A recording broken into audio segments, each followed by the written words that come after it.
नमः संस्कृताय। प्यारे बच्चों, रुचिरा पाठ्य पुस्तक के अंतर्गत 10वां पाठारूप के विद्यमान नीति नवनीतम नामक पाठ के अभ्यास कार्य के विषय में हम लोग अध्ययन करेंगे। अधोलिखितानां प्रश्नानां उत्तराणि एक पदेन लिखत। प्रश्न नंबर 1 में है कि अधोलिखितानि नीचे लिखे गए प्रश्नानां प्रश्नों के उत्तराणि उत्तर एक पदेन लिखत एक पद में लिखिए। नृणाम संभवे को क्लेशम सहेते।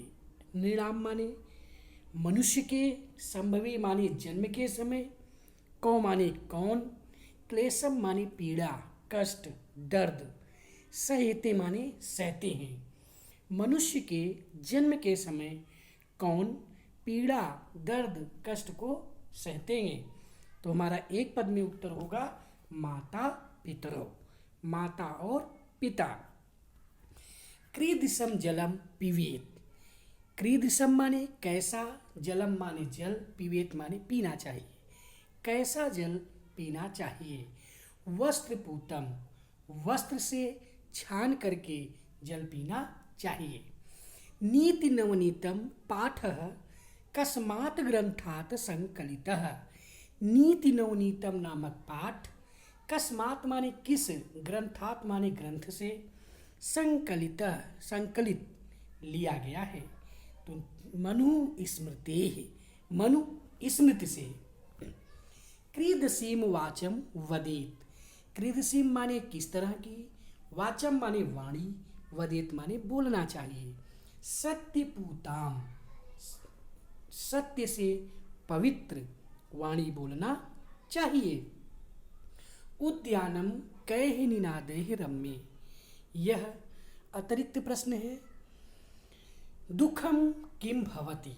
दुखम दुख, किम भवति क्या होता है। परवशम दुखम, दूसरे के वश में होना ही दुख है। आत्मवशम किम भवति, आत्मवश अपने वश में क्या होता है। आत्मवशम किम भवति, अपने वश में होना ही सुख है। क्रीदृशम कर्म समाचरेत। क्रीदृशम माने किस प्रकार के, कर्म माने कार्य को, समाचरित माने करना चाहिए। मनः पूतम, मन से पवित्र कार्य को करना चाहिए। प्रश्न नंबर 2, अधोलिखितानि प्रश्नानाम् उत्तराणि वाक्य पूर्ण वाक्येन लिखत। अधोलिखितानि माने नीचे लिखे गए, प्रश्नानाम माने प्रश्नों के, उत्तराणि माने उत्तर, पूर्ण वाक्येन पूरे वाक्य में, लिखत माने लिखिए। का नंबर, पाठे अस्मिन् सुख दुखयोः किम लक्षणम उक्तम। पाठे अस्मिन्, इस पाठ में, सुख दुखयोः, सुख और दुख का, किम लक्षणम उक्तम, क्या लक्षण बताया गया है। पाठे अस्मिन्, इस पाठ में, परवशम दुखम, दूसरे के वश में होना ही दुख है। आत्मवशम, अपने वश में होना ही सुखम उक्तम, सुख कहा गया है। इस पाठ में दूसरे के वश में होना ही दुख है और अपने वश में होना ही सुख बताया गया है। खा नंबर, वर्ष शतैः अपि कस्य निष्कृतिः कर्तुं न शक्याः। वर्ष शतैरपि, 100 वर्षों में भी, कस्य माने किसके, निष्कृति माने उपकार के बदले में, कर्तुम ना शक्यता, हम उस ऋण को नहीं उतार सकते हैं। तो निर्णाम संभवे, मनुष्य के जन्म के समय, माता पितरो, माता पिता, यम क्लेशम सहेते, जिस कष्ट को सहते हैं, तस्य निष्कृति, उसके बदले में, वर्ष शतैः 100 वर्ष भी, कर्तुम ना शक्या, हम 100 वर्ष में भी उनके उस उपकार के बदले में उस ऋण को नहीं चुका सकते हैं। गा नंबर, त्रिषु तुष्टेषु तपः समाप्यते। वाक्ये अस्मिन् त्रयः के सन्ति। त्रिषु तुष्टेषु, उन तीनों के प्रसन्न होने पर, तपः समाप्यते, तपस्या समाप्त हो जाती है, अर्थात संपूर्ण तपस्याओं के फल मिल जाते हैं। वाक्ये अस्मिन्, इस वाक्य में त्रयः के सन्ति, तीन कौन है? माता पिता आचार्यश्च। अस्मिन् वाक्ये त्रयः सन्ति, येषु तुष्टेषु तपः समाप्यते। माता पिता और आचार्य। वाक्य अस्मिन्, इस वाक्य में त्रयः सन्ति, ये तीन हैं। येषु तुष्टेषु, जिनके प्रसन्न होने पर, तपः समाप्यते, संपूर्ण तपस्याएं समाप्त हो जाती हैं, अर्थात मनोवांछित सभी कामनाएं पूर्ण हो जाती हैं अपने आप ही। घ नंबर, अस्माभिः क्रीदसम कर्म कर्तव्यम। अस्माभिः माने हम लोगों को, क्रीदसम माने किस तरह का, कर्मम माने कार्य, कर्तव्यम माने करना चाहिए। एन कर्मेण अंतरात्मनः परितोषो भवेत्। एन माने जिस, कर्मेण माने कर्म से, अंतरात्मनः हमारी अंतरात्मा, परितोषो प्रसन्न हो, हमें वही कर्म करना चाहिए। अभिवादनशीलस्य कानि वर्धन्ते। अभिवादनशील व्यक्ति की क्या चीज़ें बढ़ती हैं? तो अभिवादनशीलस्य आयुर्विद्या यशो बलम वर्धन्ते। अभिवादनशील व्यक्ति की आयु, विद्या, यश और बल बढ़ते हैं। सर्वदा केसाम प्रियम कुरुयात। सर्वदा माने हमेशा, केसाम माने किसे, प्रियम माने प्रिय, प्रसन्न, खुश, कुरुयात माने करना चाहिए। तो उत्तर है माता पिता आचार्यश्च सर्वदा प्रियम कुरुयात। माता पिता आचार्य को हमेशा प्रिय रखना चाहिए, खुश रखना चाहिए, प्रसन्न रखना चाहिए।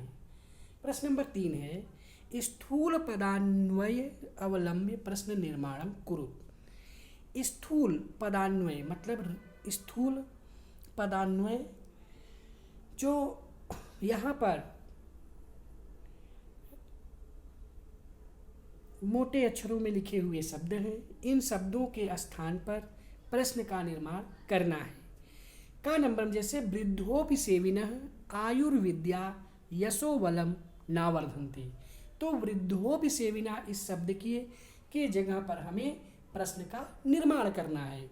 तो हमारा उत्तर होगा कस्य आयुर्विद्या यशो बलम न वर्धन्ते। किसकी आयु, विद्या, यश और बल नहीं बढ़ता है। मनुष्य सत्यपूताम वाचम वदेत। मनुष्य को सत्य से पवित्र वाणी बोलनी चाहिए। जब हम इसका प्रश्न निर्माण करेंगे तो मनुष्य की जगह पर प्रश्न जब निर्माण करेंगे तो हमारा बन जाएगा कह सत्यपूताम वाचम वदेत। कौन सत्य से पवित्र वाणी बोलता है।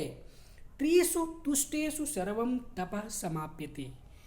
त्रिषु माने तीन, तीनों के, तुष्टेषु माने प्रसन्न होने पर, सर्वम माने सभी, तपः माने तपस्याएं, समाप्यते माने समाप्त हो जाती है।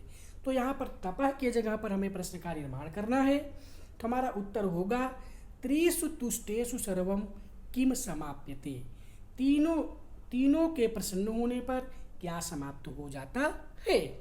माता पितरो नृणाम संभवे भाषया क्लेशम सहेते। यानी माता पितरो, माता और पिता, नृणाम संभवे मनुष्य के जन्म के समय, क्लेशम सहेते दुख को सहते हैं। तो माता पितरों की जगह पर हमारा क्या हो जाएगा कि कौ, चूंकि माता पिता दो वचन है, दो है माता और पिता, तो इसलिए हमारा प्रश्न निर्माण करते समय क्या बन जाएगा कौ। कौ नृणाम संभवे महताम क्लेशम सहेते। कौन मनुष्य के जन्म के समय बहुत कष्ट सहते हैं। तयोः नित्यम प्रियम कुर्यात्। तयोः माने उन दोनों का, नित्य माने हमेशा, प्रियम माने प्रिय, कुर्यात् माने करना चाहिए।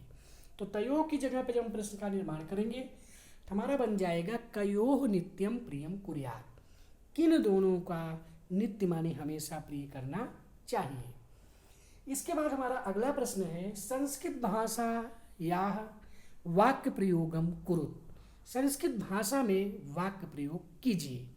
विद्या तपः समाचरेत परितोषः नित्यम। इन शब्दों का हमें वाक्य प्रयोग करना है। तो विद्या का जब हम वाक्य प्रयोग करेंगे तो हमारा वाक्य प्रयोग बनेगा परिश्रमेण विद्या प्राप्तुम शक्यते। परिश्रमेण माने परिश्रम से, विद्या माने ज्ञान को, प्राप्तुम माने प्राप्त, शक्यते माने किया जा सकता है। दूसरा शब्द है तपः। मुनिना तपः क्रियते। मुनि के द्वारा तपस्या की जाती है। समाचरेत। सदा सत्यम समाचरेत। सदा सच बोलना चाहिए। परितोषा, परितोषा मैं संतुष्ट होता है।